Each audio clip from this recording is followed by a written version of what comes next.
Hello, I'm Kara O'Donnell, and this is County Board Wrap-Up, our monthly deep dive into the county board actions that affect you, your family, and our entire community. Our guests today are Board Chair Libby Garvey, and joining her is Board Member Matt DeFerranti. Libby, Matt, thank you both for joining us today and for sharing your insights into the board's November meeting.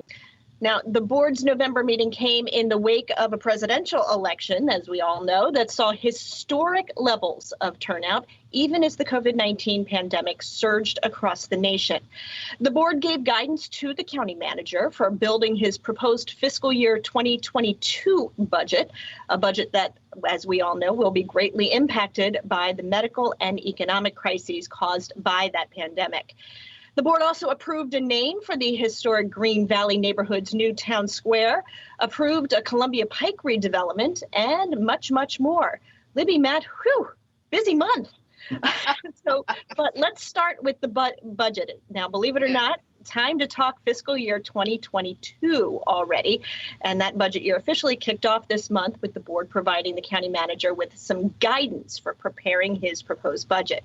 Now, what parameters did you give the manager, and what are the priorities going to be for this year's budget?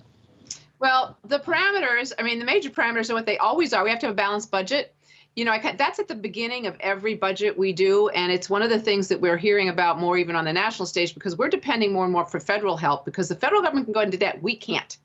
And I'm really glad, Cara, that you set up, you kind of did a nice setup for the situation we're in. There is so much swirling around, and yet we've got to stay focused.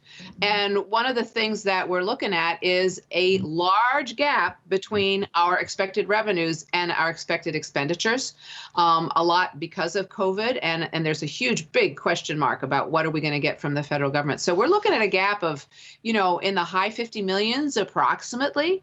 And so we've been looking at ways to close that gap. So one of the things we did was we did talk about closeout. We've got some extra, at the end of every year, we've got some money left over. Sometimes people think this is a bad thing. No, no, no. It's just like in your own personal life. You never want to get your checking account down to zero, that you have nothing in it for something. So you always have to have a little bit. And we are using a lot of that. About 13 million or more is going to be carried over to help the budget next year. And so we're really, a lot of what we're finishing up this year is for next year.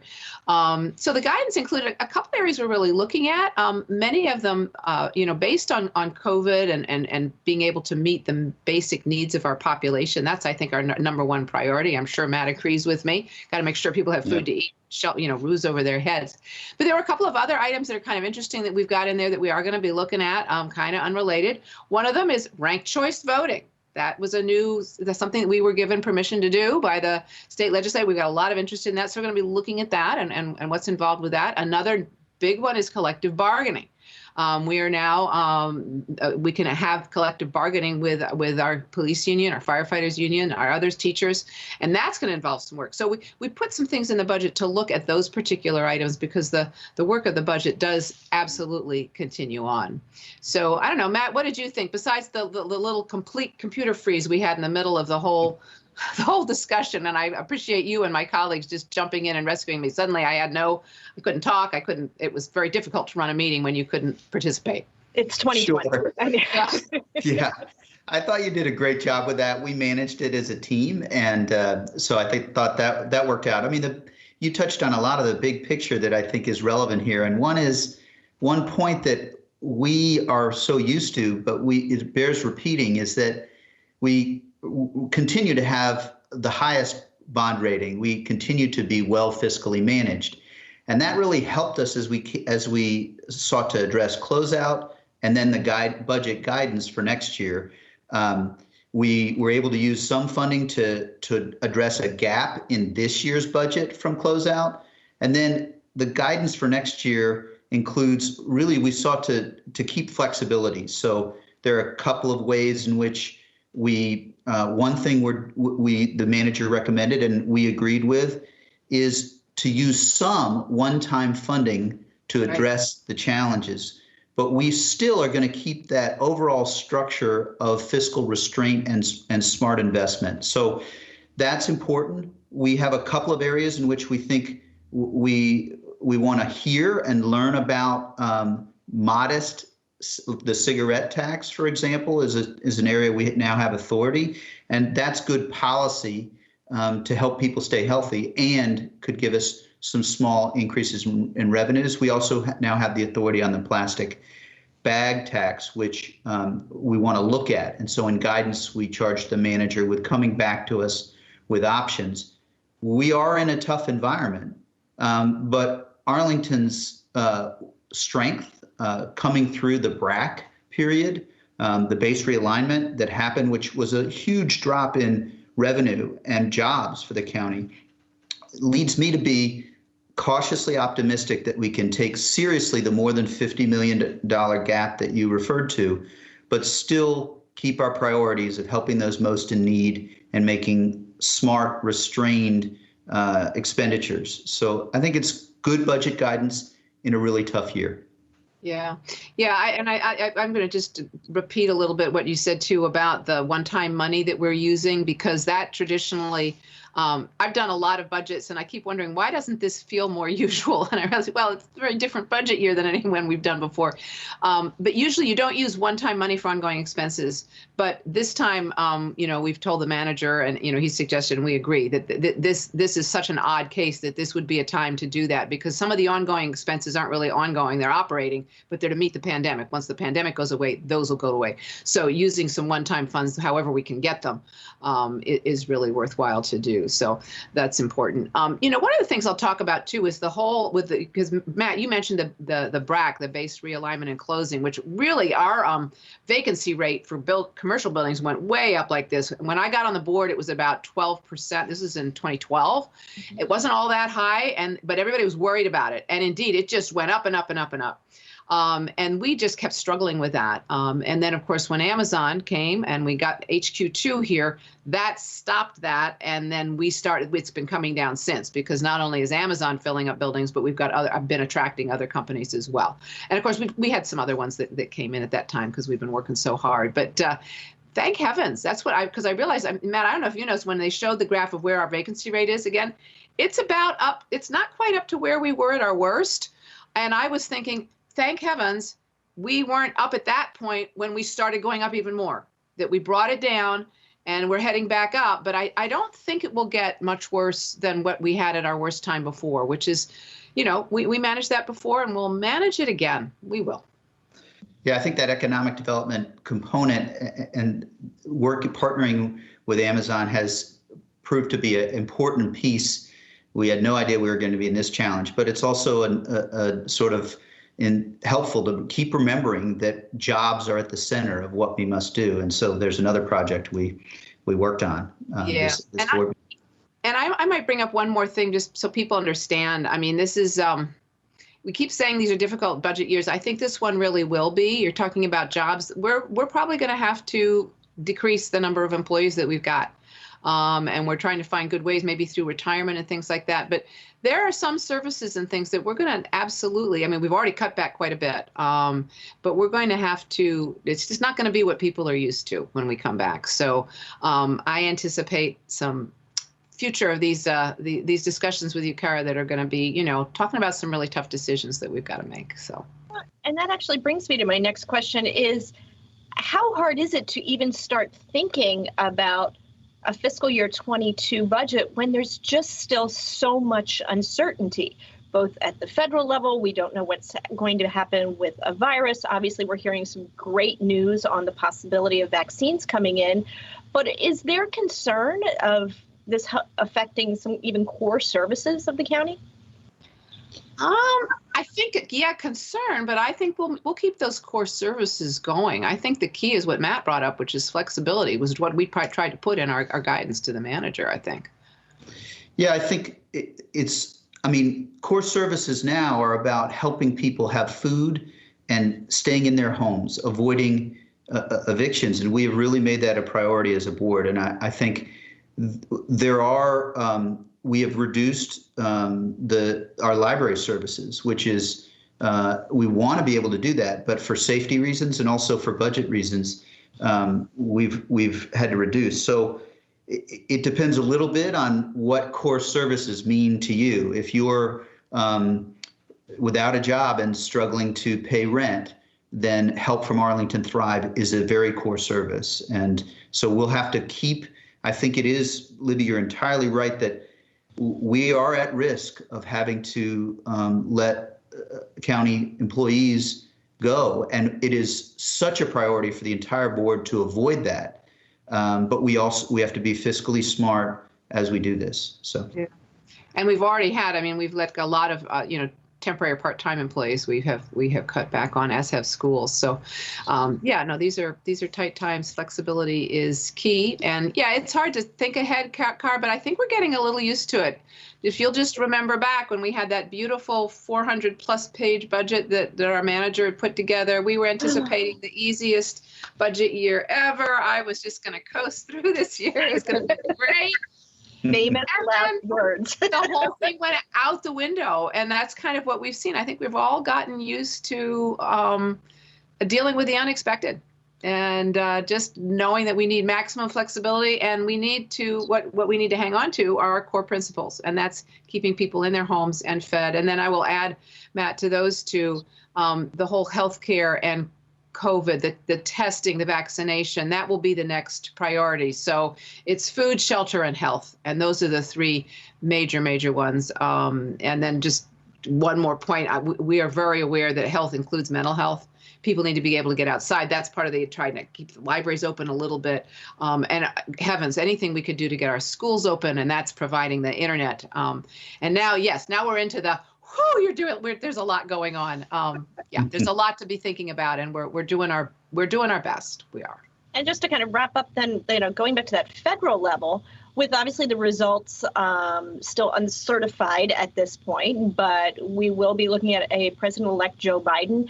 Now, Libby, if you could be a special advisor to the president, how would you advise our new president-elect on how to best help the communities hit hardest by the pandemic? What would you say?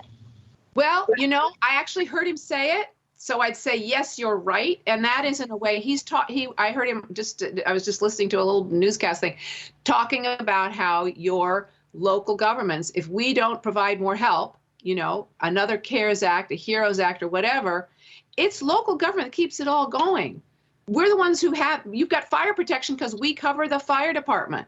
If we don't have money and can't balance our budget and we have to let go of the fire department, you're not going to have fire protection. The police, the schools, everything, the most basic functions of government, we at the local level do. And I really have been praising local governments, I think, around the country. I think they have been holding it all together with this poor excuse we have for an administration right now at the top. And it's local governments that have been holding it together and making sure that people are, that the basic functions continue. The water we drink. So, I don't know, you asked a quick question. Anyway, absolutely support local government. Does that work for you? That is perfect, and makes it a great segue because while those fiscal matters were a big part of the November board meeting, the board also approved 2 new redevelopment projects, one that's going to bring new office to Crystal City and one that will redevelop a new apartment complex on Columbia Pike. But let's start with that new office building at Crystal Gateway. What can you tell us about this project? Well, go ahead, Matt. You start. Sure. I was thinking I think it's a great project. It includes resources, $300,000 for open space and parks. It is a small office building, and it's actually the case that there haven't been new office space that has been built in a long time in that part of Crystal City. And so both the contribution to open space, there's in terms of cash, there's also land that the developer is going to be contributing to Gateway Park. So it's a good project. It has a solar array on the roof, which is a shared priority of the board, and there's a high energy efficiency standard. I was thinking about this project as, Libby, you were describing what the administration needs to do. And I am drawn to President-elect Biden's Build Back Better. And because this project is about building better. And that phrase covers both physically building back better, but also the key details of what we need to do to move forward as communities. And Arlington is going to be really well served by this project. I believe it has some other features I know that both of us are interested in, and Libby, you may want to talk more about. Bird glass. I like Yep. the bird glass. I'm always. It's right by the park, and it was interesting. I can't actually remember. I think it was in one of our briefings. I asked about, moving forward with an office building right now in the middle of all of this, and it was an interesting response we got which was it's right sized. If this, and the developer said if this was a much larger thing, we would be thinking twice and probably not moving forward with it. But because of the size, we think it's right sized and don't anticipate having trouble filling those buildings, filling those offices. Yeah, it's right on the edge of Longbridge Park. It's basically the gateway to the park, which is a wonderful facility that we've got for the county. Because there's a lot of birds, so the whole side of the building, they're using bird glass, which is to keep the birds from running into the windows. It's not all the way around, which I kind of would like to see, but at least it's on the one side that is the most, should affect the birds the most. And I was thinking too, Matt, a little bit, it's building back better. Yeah, I can even just see that in the 8 years I've been on the board, suddenly we're talking a lot about green roofs and the solar arrays and the bird glass and making it, the whole concept of biophilia and the trees around it to make it comfortable and make people feel comfortable. And then we worry about climate change. And that's really a change from before. It was originally, I think, going to be LEED silver. It's LEED gold. I think, as a lot of people know, I mean, that's an important measure, but LEED certification isn't all of it. It also there's some other certifications that are in some ways even better on energy efficiency, and they're working on those as well. So I think it's good, and they've worked well with the neighbors because it's going to be a little hard. It's kind of a green space now that's going to be, have a building in it, but they are providing a lot of amenities, some more extra green strip base. And I was really pleased to see that they're not building more garage. There's a little garage, but mostly they're using adjacent garage space that they have already rather than building more, which is good. Final thing, they are also working about, again, one of those things that have changed in the years I've been on the board. They are working on flooding. And it's not the Potomac rising, it's these storms that we're getting now with climate change, these rain events where you just made nature, Mother Nature upends a bucket on us. And so they're thinking about that and being able to have that building ready and resistant to that kind of flooding as well. Well, there's also. Go ahead, Matt. You mentioned Carrie, you mentioned the other project that I see also is linked. It's on the west end of Columbia Pike. It's the Greenbrier, and that is an instance of we approved a project under the form-based code, and it's the concept of preserving our affordable housing is being and we're following through on that with this project because. The affordable units there, I think, are going to be a key addition. The current buildings, some of the units are getting to the end of their useful lives. So we are both going to have some market rate units as well as some affordable units. So I also would put that into the category of building back better. I don't know if there's key pieces you want to add, Libby, and I'm also mindful that we got plenty other items we'll want to talk about, but I'm really thrilled with this Greenbrier project. I do think it's important to have market rate units in that part of the county in addition to affordable units. Yeah. And, I'll just talk about a little bit. There were two things that people are kind of worried about, which I think this is going to meet. And of course, you won't know for sure until it actually happens. One is, concern about concentrating too much of the affordable housing in one part of the county, right there in Columbia Pike.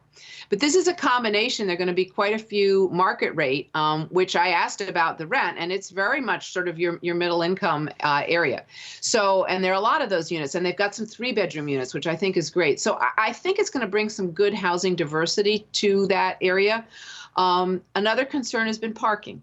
And we will see, there's one spot per unit, and is that enough? But we are working hard on getting Columbia Pike, that transit corridor working better. And we're not there yet, but we're getting there. And hopefully we get that working better. People will be able to comfortably live there with one car and an ability to have the good transit working. So I think it's exciting. I think it's an important change, and we will be working with tenant assistants to make sure that the people that are there now, they don't, they've got someplace else to go, and they can come back if they want to. So I too am excited about it. I know there's some concerns, but I think it's going to address those. And of course, we won't really know for sure until we do it. But I'm pleased with it. I think it's a good move forward. Okay, well, we are going to take a short break on that note, but there is much, much more still to come here on County Board Wrap. Stay with us.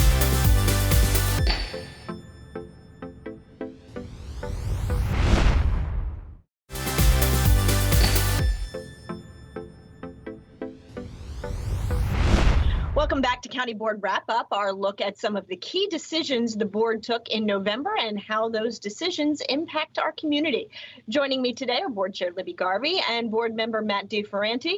Now, getting back to the board meeting, the board also approved an expansion of the Dominion Energy substation in Crystal City. Now, what was the need for this expansion? Matt, we'll start with you. Sure. So you may have been noticing with the thunderstorms over the past few weeks, people have been without power at times, and we are working to add capacity so that we have what's called redundancy, an ability to make sure that more and more Arlingtonians don't lose power. So that's part of this. And then another part of it is we have a greater need for power, both with additional residents in that part of Crystal City and also with the Amazon office buildings coming online. And so what we did here was swapped land so that Dominion can help us with redundancy and add that additional capacity. And we actually had a pretty thorough discussion of making sure that we were getting the best deal possible in this circumstance with respect to some of the land near the swap. We wanted grassy space and open space. And so that's kind of the big picture, as well as the discussion we had at the board meeting. I think it's a positive step forward. We were able to get land that is in our planning documents and also help with this redundancy that's needed. So I was happy to support the project. I think it's a good one for Arlington. Yeah, I've seen what's there now, the substation there now, which has this kind of grid on top. It's a very unusual looking building. And when I first came to Arlington, and going through there, and I was saying, what is that? And of course, I did find out, and now it's just fascinating to see it. One of the things I like, Matt, I don't know about you, because they're going to do public art. So the building's going to go up some. It's spread out now, and it makes sense to go up. And one of the things they showed was this: they've got this big blank wall, but on it was basically a skyscape. So that when you looked at it, at least on the picture, I mean, pictures are often sometimes a little deceiving. You looked at it, it was like the building disappeared because you were looking at a skyscape and trees. It was kind of like a trompe l'oeil kind of thing, tricking you into thinking that the building's really not there. I don't know if they'll proceed with that, but I thought that was kind of like way cool. I think some of that can be changing. It's not a permanent art display. It's a display that can kind of change. I think the idea of having it like change with the seasons would be pretty cool. So we'll see what they do. They're working with our art committee and on that too. And yeah, and we had a lot of discussion, and then don't want to go on it too long, but about the green space. And right now there's like a parking lot. It's behind a big fence. There might even be like barbed wire. I mean, it's just very ugly. And we're talking about getting that back to at least a nice sort of grassy area for the community. Eventually it'll be a park and it'll have more to it, but at least once that building is done, before we get to the time where we can do with it what we want, it'll be a nice grassy area for the community. And that area of the county needs that. Right. And that's always just kind of gives that little pop of green in the middle of a space. It's always just very aesthetically pleasing. Good for dogs too. That's right. Now then, the board also held a public hearing on its proposed 2021 General Assembly legislative priorities. And what did those priorities include, and how did the county develop those priorities? Well, we have a package every year, and we have our liaison, Pat Carroll, who's been doing this a long time, and she will come back. So and every year you kind of go through this thing. Okay, this is last year's package. What did we actually get accomplished? and then you can take them off because you don't need to advocate anymore because we did it. And then you look at what do you want to add. And I must say, for most of my years, the legislature's been controlled by the Republican half of the aisle, and therefore almost everything stayed year after year after year after year because we didn't get much done. But this last year, we got a lot done. And I think that the overall thing is we keep wanting to have more ability to run our own government, if you will. Tax ourselves, like the cigarette tax that you mentioned earlier, Matt, and an ability to handle things like, for one we were asking, can we name our streets? Cities can name their streets, but counties can't. There's these odd things, and I think that's the underlying theme always for these packages is local control and what can we do. And we've been looking at a lot of different items that kind of go on that, on energy resilience and things. Sometimes we find the large companies get in our way for doing what we want. For one, like on broadband, there's a lot that kind of gets in our way on state regulation that without it, we could be much more quickly and efficiently getting broadband to our more vulnerable people, during this pandemic. And we're working on that and doing workarounds, but it's pretty frustrating. And that's the sort of thing that goes into our legislative package. Yeah, I think you hit the right note.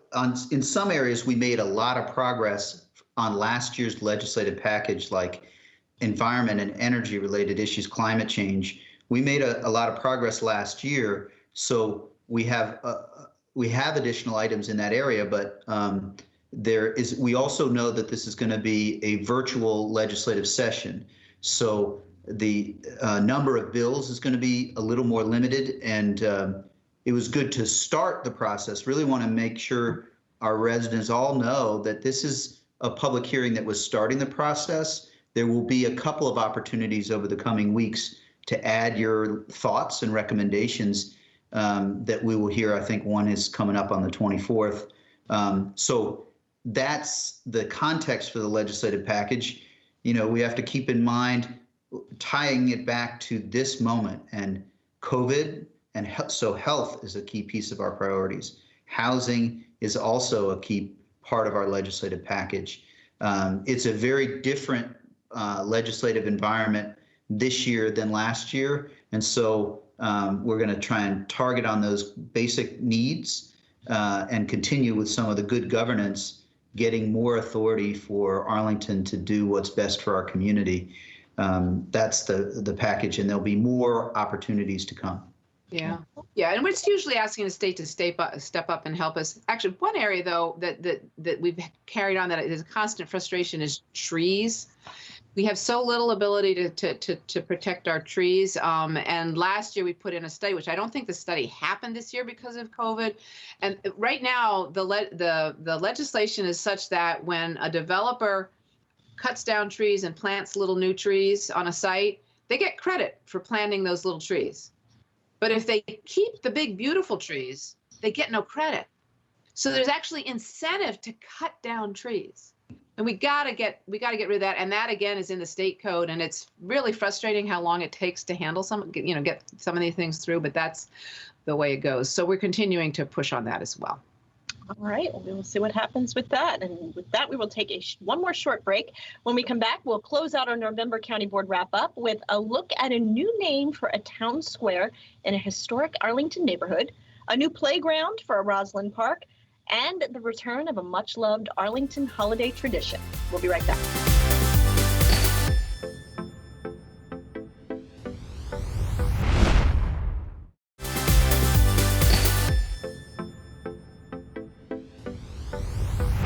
Welcome back to County Board Wrap-Up, our monthly chat with county board members about the key actions the board's taken. I'm your host, Kara O'Donnell, and joining me today are county board members Libby Garvey and Matt DeFerranti. Now, as we know, the town square that's been under construction in Green Valley is really meant to be the social heart, so to speak, of this community. Now, take us back a little for the planning of this town square and its significance, and then, of course, go into the action that the board took at its meeting. So the planning's been going on for several years, Cara, and it's long overdue. But where that town square is basically the base of operations for one John Robinson Jr. and he was known as the mayor of Green Valley, and he was active there for years. As I said, I think I first met him when I was driving by, and there was this man in the center of the street handing out papers, and I said, yeah. And he says, this is my Green Valley News. If you want to know what's going on in Green Valley, this is what you need to read. And he was always taking care of mostly children. I mean, people in general, but young people, especially homeless, bringing them in, kind of parenting the community. A wonderful guy. So the planning's been going on. We're naming the town square. We have named the town square after John Robinson, and it's just perfect. This was a real feel good. There was no controversy about this at all. And I'll just tell, one story was that just kind of, to me, is emblematic of the kind of person John was. And so many years ago, our superintendent, back a couple of superintendents when I was first on the school board, I was talking about something he was doing. I think he was out like sweeping the street and what he was doing for kids. And the superintendent asked, well, who's he work for? And I didn't know. And I just I said, well, he works for God. And that was kind of the way it felt. He was just doing what needed. He was doing God's work as he saw it, and it really helped so many people. So I'm just delighted. John Robinson was the heart of that community, and naming that square after him is just perfect as far as I'm concerned. And as you were saying, this square, we have been talking it for a number of years now that it has been under construction. Are we getting towards a ribbon cutting, whether that is virtual or in person, or what's the time frame on the park here? Yeah, spring of next year is the slated time frame. And you talked about Mr. Robinson. I heard great descriptions. You don't remember every conversation you have, but the person who described John Robinson Jr., I sure remember that conversation. And it's also fitting because that square in Green Valley, and I'm thrilled that it's Green Valley rather than it used to be Knock, and that is Green Valley is the name. For that, it was Green Valley. Yeah, that's right. And Green Valley is the name that the historically African-American residents of the community used. And if you know that square, it's also so fitting and appropriate that it'll be a good convening place with the right history of a phenomenal person. So really glad and eager for it to be done. Just another county board member eager to join at a ribbon cutting, which it's not, there are many of us, but this one will be really special. So yeah, so spring maybe, but maybe if we can wait a couple of months and actually do it in person, we'll do that. So yeah, there's a lot of sentimental value there as well. Yeah. Now, the board also approved a contract with the Donahoe companies to build a new playground in Rosslyn Highlands Park in western Rosslyn. What can you tell us about this park and then the larger effort that surrounds it? Well, this is really exciting for me. I have moved in the last 3 months, and I used to live right near this park, and it's going to be a great park. It was on the route I used to use running. And this project is really special because it's near some affordable housing units that are being completed. The Arlington Partnership for Affordable Housing has done a project there, and it includes units in an area where we really need affordable units. But the playground is going to both serve that building, but also the broader community. Right down in there in Rosslyn, kind of as you're heading, it's a little bit behind the Safeway, and it's just tucked in there. And there is a real need for a playground. You do see there's some parkland and there's the school nearby, but the playground is going to be wonderful, and I think it's a great addition to that neighborhood and Arlington as a whole. So we were all very pleased to see this stage moving forward. I think those comments point out, I was just going to say, I think those comments point out how much playgrounds, they aren't just for kids. They make everybody feel better. Now, how will this playground be funded? Is this a county project? Is this a developer project? A little bit of both?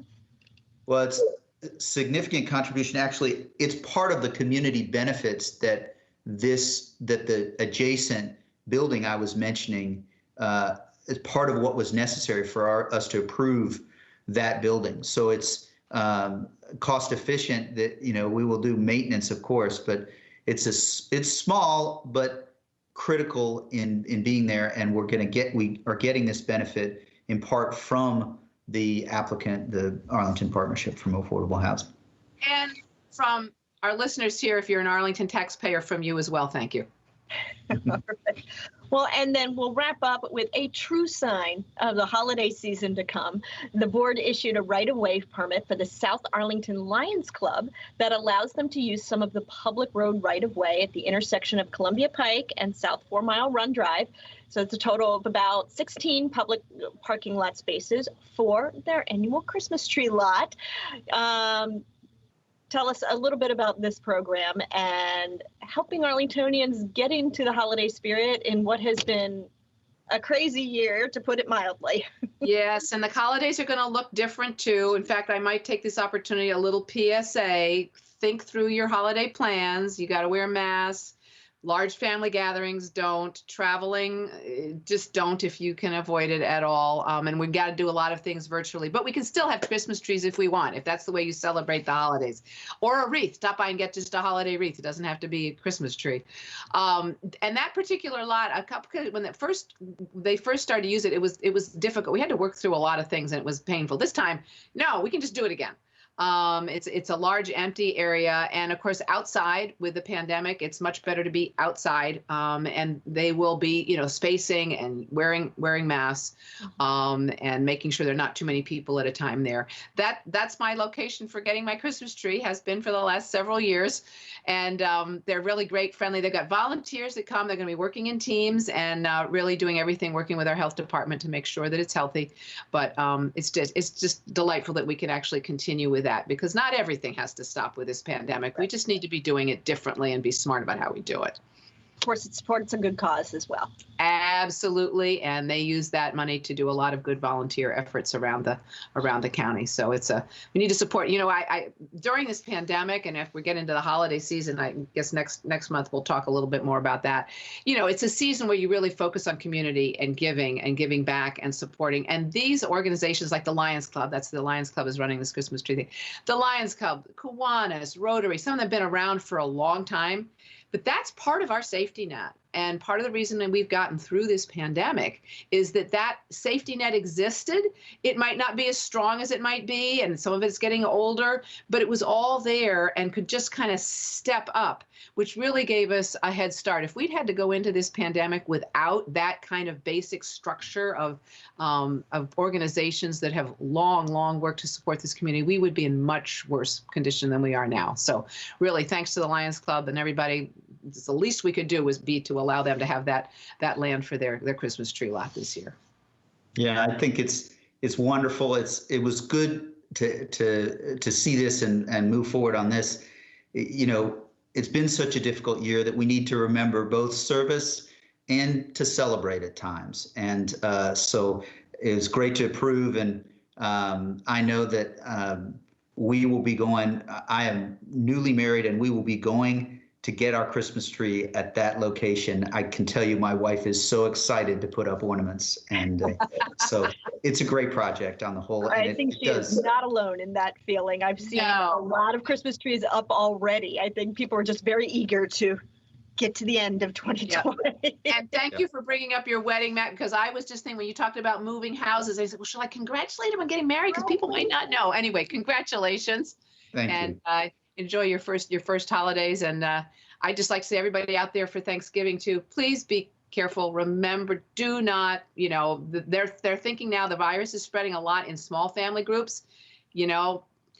Keep the mask on, hug virtually, do things this way, and we'll get through this a lot better. So please, everybody, be careful, be well. But yes, we need to celebrate. We do. Absolutely.